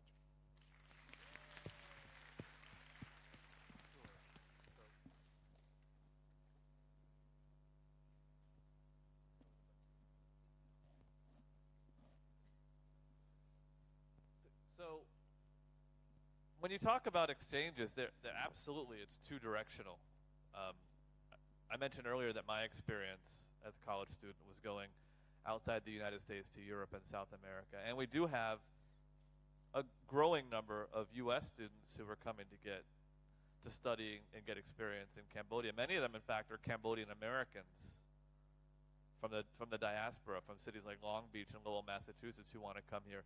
And a lot of them didn't have prior experience in Cambodia and just want to learn about Southeast Asia. We see a lot of student groups come for short periods of time, like summer break or spring break, just to get that experience just a little bit. And you often see them come back time and time again because it's such a fantastic place for personal and professional and academic growth. As for transferring credits, I'm not sure yet, but I know that there are at least a couple of programs in Cambodia where Cambodians can earn U.S. degrees. So that's already starting to, be in people's minds. How can I not only get this experience studying abroad, but also get a certificate or degree to show for it? Kolap? Yes, I just want to add to Jay has mentioned. Actually, U.S. University also looking for partnership in Cambodia. So in this case, it's a matter of effort between U.S. school and university in Cambodia. And I also witnessed some partnership happen already, but it's just kind of like a short exchange program, not really a full credit exchange yet. So I think in the future there is a possibility we can do the credit exchange. And the U.S. school out there, they are looking for the partnership. And then, you mentioned the Global U-Grad program at the beginning of your question, and certainly there's plenty of information out there on Global U-Grad, but I wouldn't get, at this stage in your process, I wouldn't get too focused on any one particular program. I would think, broadly, is studying in the United States right for me? If so, then what steps am I going to take to make that a possibility? Just like if you focus on one university, it's very narrow, and you're setting yourself up for maybe disappointment. If you focus on one program, you also might be doing the same. That's why it's very important to plan ahead. Not a month ahead, not 2 months ahead, but a year ahead, 2 years ahead. This is not something that's going to happen right away. It's the time it takes to take the test, the time it takes to apply for a university or for the program, the time it takes to be admitted, purchase your air tickets, get your visa. All of these steps have to take place. So this is one of those things in life that you just can't turn on with a switch. So as I said earlier, you guys are making a great step forward by coming to an information session like this. The next step might be to go online or talk to an Education USA advisor or talk to a colleague. But this is something that you should be thinking about very, over a long period of time and very broadly. And with that, I think there was a great second question about how you can turn the experience into something that benefits not just you, but also Cambodia. And I would love to hear the responses that you two have about that, because that really is a big part of study abroad. Right. So development is a broad term, and we are in this together. So I believe that you are from your own profession, and the people in the room have the area of the focus differently. So my area of interest and what I hope to make differences, number one is education, and number two is conflict resolution, and number three is gender. So education, I try, in any way I can to share my experience, my knowledge, either through lecturing, the courses at the university, or coming here to the auditorium and share with you all what I have to share. And number two, conflict resolution. I am affiliated with Mediators Beyond Border International, and also Cambodian Center for Mediation. There is a resolution event taking place at Intercontinental Hotel in May 17 that I will be part of it, and I keep myself affiliated with other respective conflict resolution network. Say, for example, Cambodian Center for Mediation, Mediators Beyond Border International, and the Rotary International, and we also have one here in Cambodia. And number three, gender. I try to make differences in gender by, offering my skill and expert working for volunteer service overseas as a gender consultant. I every day go to the field and advocate for women and men having equal opportunity to benefit equally from the rice value chain. So when I say rice value chain, that is because my gender consultant work is in the rice value chain. So, so by having men and women equally get access to equal, profitable, improved rice market, and that would help, to tackle the poverty and also produce better rice quality for Cambodia to build the economic and here at home, and also to export.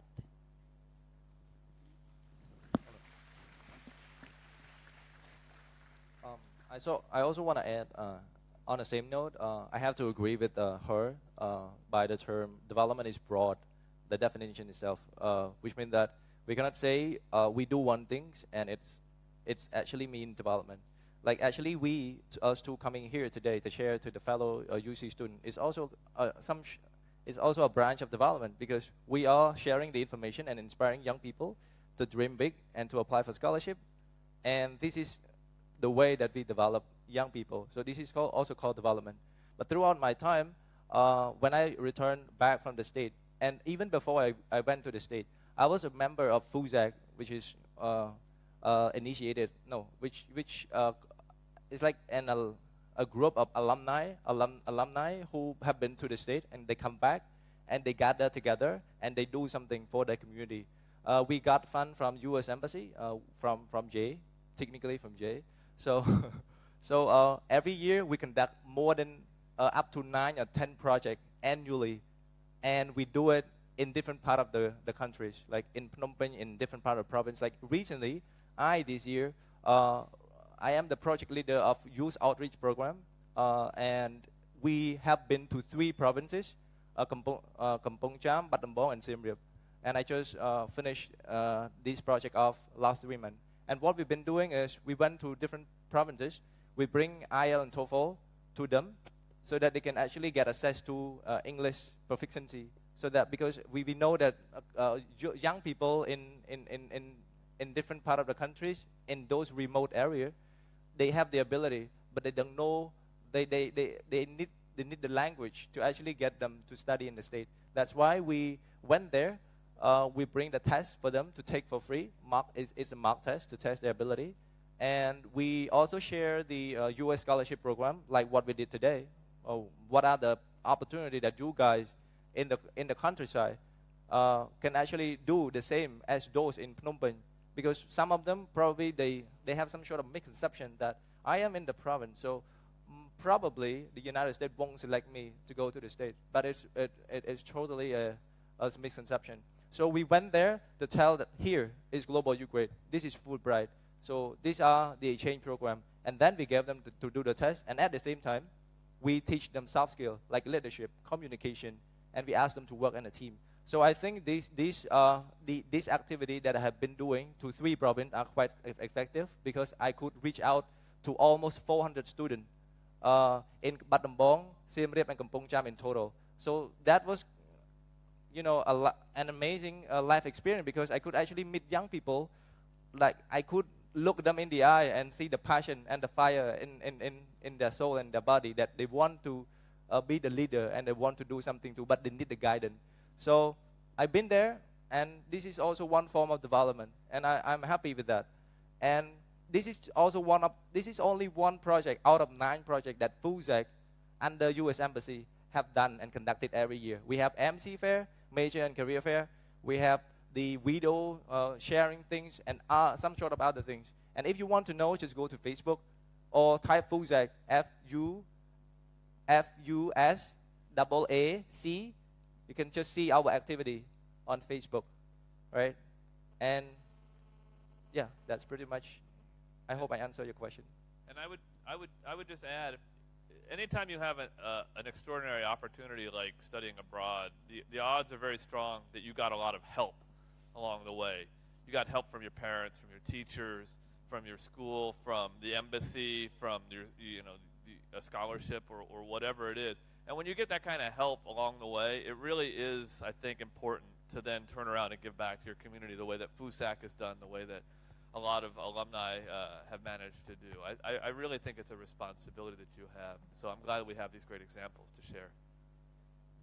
So I just want to add as well, when I was in the U.S., it cost, I think, $80,000 for me for 2-year program. That's a lot of money for Cambodian.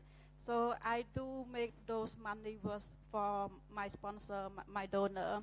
So I can say that when I return for 7 years, I work 7 days a week, and I still enjoy, and I still have very, my energy is back every morning for the work that I'm doing. So right now I'm doing the library work at the university, Panyasasra University, but I also provide training to librarians across the country. I provide training to university librarian, to school librarian, to farm NGO. I engage with the Library Association. I'm helping with the book fair. And also, like with the 2 speakers, I'm also volunteer to share my experience about the U.S. education. And whenever I go to all those sessions, I will talk about the importance of reading and writing, because I believe in the power of information. That's why I choose library as my career. So I think that by telling young people about the reading and writing, it really helps them to succeed in school and also in personal life. Great question. So we have time for one more question. So we have one in the back. Sorry, I see her in the, there. in the blue shirts. Can someone hand her a microphone? In the very, very back. There you go.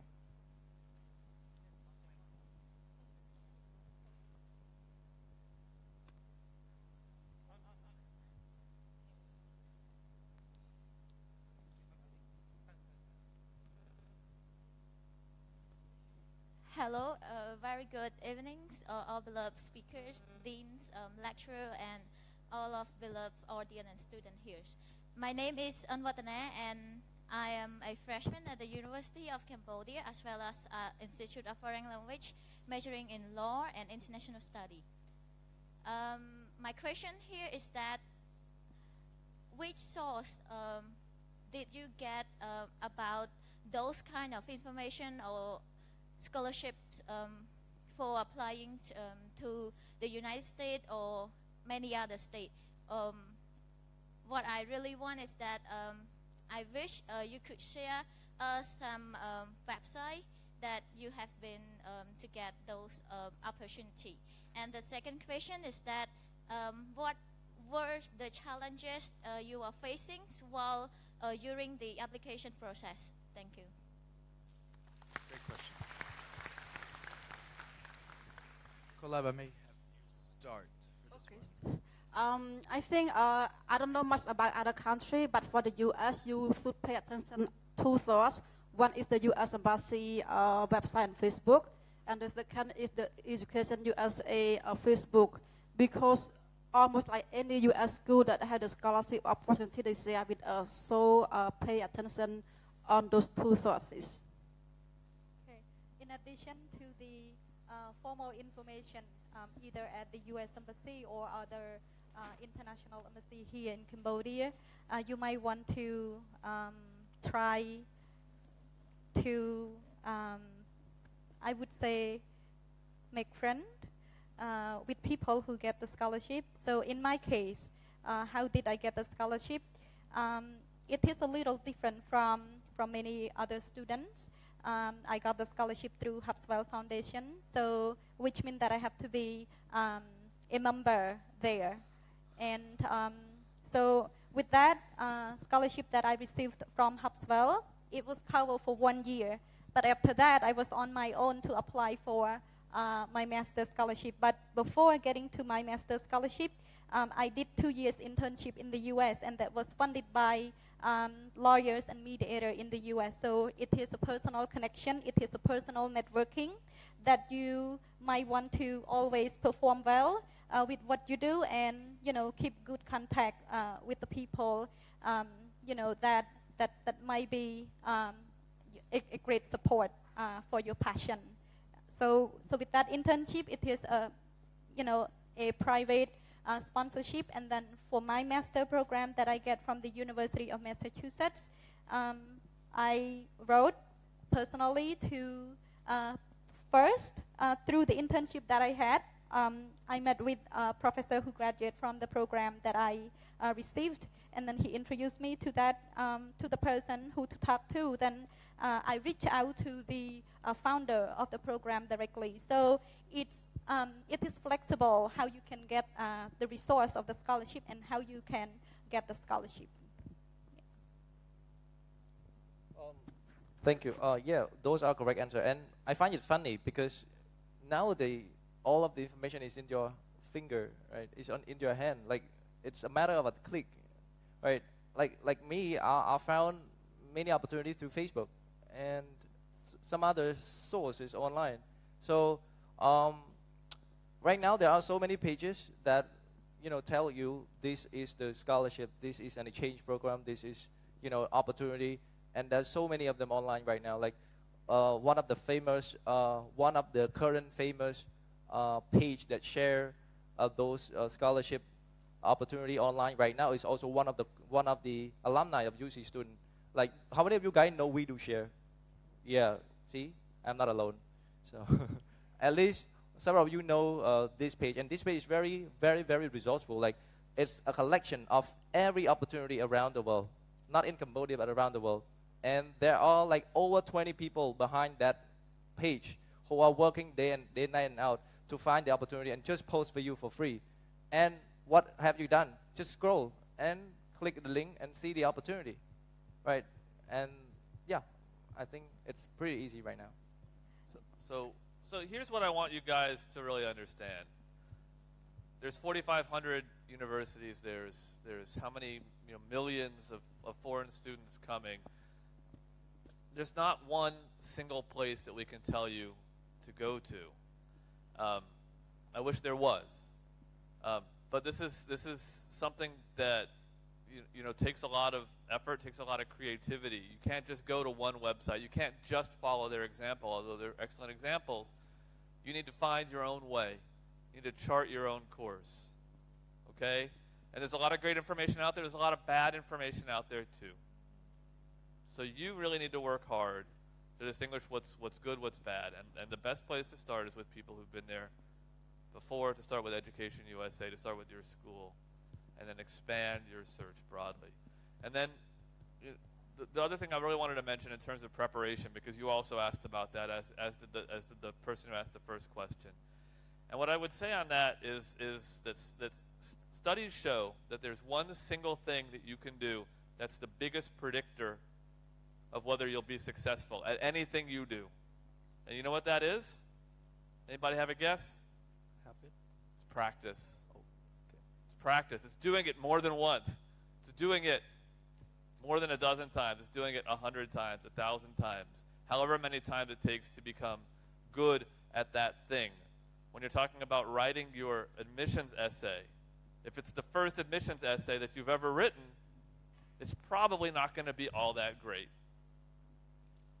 The more you do it, the better you'll get at it. The first time you take the TOEFL, you may not score as well as you thought. The more you practice it, the more you do it, the better you're going to get. And I know you have a limited amount of time and a limited amount of resources, but you got to practice your English. You got to practice your admissions tests.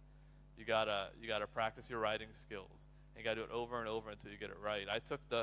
When I was applying for law school, I took the practice test more than 20 times from start to finish. So if I can emphasize one thing, it's practice, practice, practice. I just want to quick add to the application process preparation. I think beside the personal statement essay is also hard to write, like Jay has mentioned, you have to practice writing it again and again. Another one is recommendation letters. So I think generally they need about 3 recommendation letters. Make sure that you find the right people to write that for you. And in order for them to write that letter for you well, you have to engage with them. Like, for example, if you are studying in the classroom, make sure that you engage with your class activity, with your teacher. And if you are an employee, make sure that you are an outstanding employee. Otherwise, they have a hard time to write it for you. Even though they want to write good about you, but how can they describe you? Sometimes they want to fake it, they kind of say, okay, I'm going to like this person, I'm going to fake that story. But when they write a fake story, reader can tell if it's fake or not. So make sure that you show, engage, and then they will know you and they write well about you. Totally true. And that goes back to planning in advance. This is not something that happens overnight. You got to start getting those extracurricular activities. You got to start lining up your references. You got to do all this. It takes time. It takes patience. But as these guys show, as hundreds of success stories from Co-op show, it can be done. It is done every day, and you guys can be next. So right now we're going to wrap up this session. So I wanted to quickly go through and say thank you to Jay. I think he had great advice about working hard and being flexible. Knowing the U.S. system, you have to have that determination to be successful. He's 100% correct. If you guys are serious about studying in the U.S., please go visit her. CoLab has so many great resources and the databases, and she can help you with your personal statement, show you where to go to get help as well. So please take the initiative and go see her. Then with Lum and Sambat, they have been where you are. We talked about. So it was so great to hear her say, be involved here at UC. You were at the debate club. You wrote for the UCB. Same with Sambat, was very, very engaged here and at IFL. You have to be a great student if you want to get a scholarship.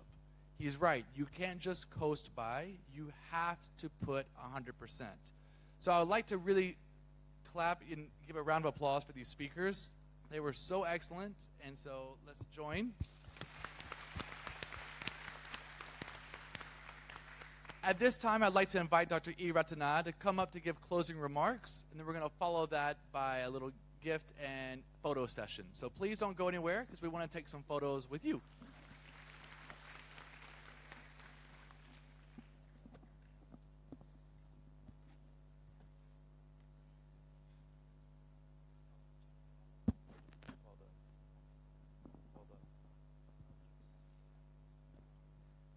Thank you.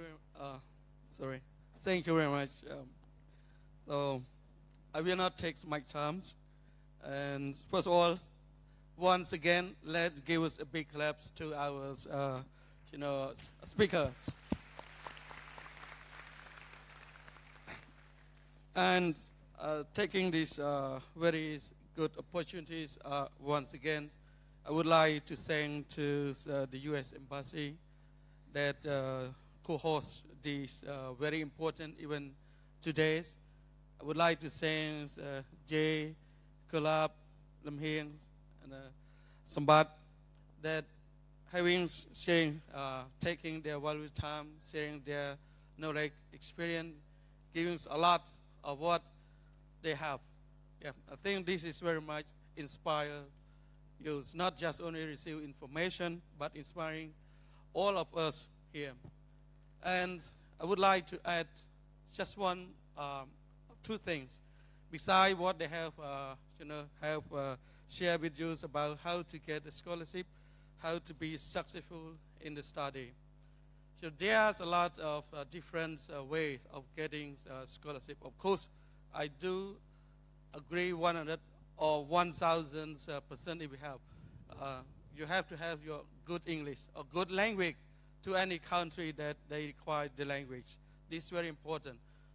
But another thing, communications, networking, these other tools are very important. Taking one example among the Lim Hieng. Okay, she shared how she got the scholarship. And then she turns the scholarship to another study MA degree. Okay, by using her time and communication and networking and also community service. That I also had been through as well in my life. Okay, I got the scholarship to study in Japan for 6 years and a half, nearly 7 years. It's not by doing the test, passing the test by Japanese embassy, but through my own sacrifice, okay, participation, and communication and networking. This is very important. And then I got also a chance to go to United States as well for 1 month and a half. And then when I was there, I got a lot of knowledge, experience, and also communication. And then I tend also like to study like her, like I'm here. I wanted to apply the master degree in peace study, and I did the process.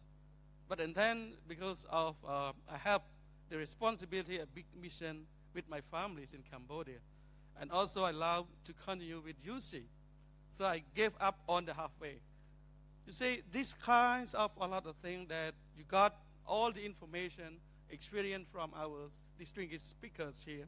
So, and then now you have to realize your dream. Study harder. Okay, do not give up. Try to search information. Mr. Sambat said, okay, you just go on the test. So you have the smartphone, you have the computer, you have like whatever's, video in your hand. You connect with internet, search very good information. Okay, what you want to do. And last but not least, beside this forum, UCs, okay, join the EU shares, scholarship program that funded by the EU's, I think government.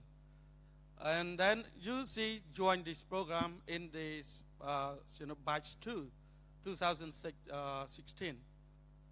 So we have many universities as members. So in Cambodia, we have only 4 universities. So now, batch 3, for the EUCS scholarship, you can start to apply. Okay, some universities have only, deadlines, but the other universities have still the deadline to apply. So the batch 3 also, you can apply to some European universities as well, not just only 10 ASEAN member states. Okay, so this is very important. So please try to go to the website, and then for more information, you can contact our admissions, and like Mr. Chimpilot, and Upakas, Mr. Vitu, and IQAs, Mr. Mokpels, and then your respective Dean Associate Dean of the college and school. So with that, once again, I would like to thank everyone that contribute to this forums, saying for your participation and patience, and please, have safe and sound, travel back home. But before that, okay, once again, let's give a big claps to, yeah. Thank you very much.